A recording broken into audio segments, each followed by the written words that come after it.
Good evening, happy Saturday, and I hope you were able to join us yesterday for Good Friday, or you were able to see the service online. And we know that Jesus was crucified on Good Friday, and then he was taken, and it says that he was brought outside of the city and he was put into a tomb. And if you go to Israel, you can go to the tomb garden where they believe that Jesus' body was originally put.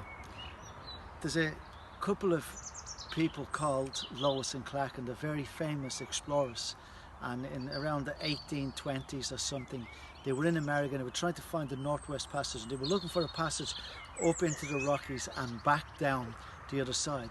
But they got a great surprise, because when they went up the first part of the Rockies, they discovered that there was nothing but mountains for miles and miles and miles, and they were hoping to get down the other side by canoe, by river.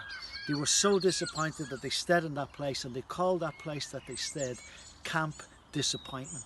Today, if you Google it, you can get all the everything about it, all the history and what happened. But even today, there's a park, and it's still called in that area Camp Disappointment.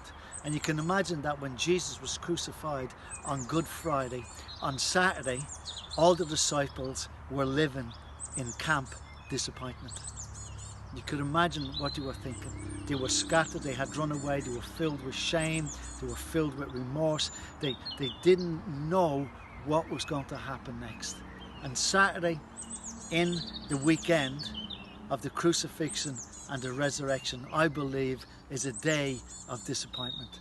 But as you know, tomorrow they were going to get a great news. They were going to get a great surprise, because they were going to discover that Jesus Christ rose just as he said he would.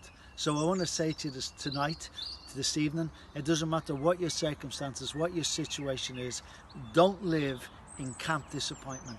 Leave there and go in to the glorious day of the resurrection of Jesus Christ, because the Bible says that the blessings of God are new every morning.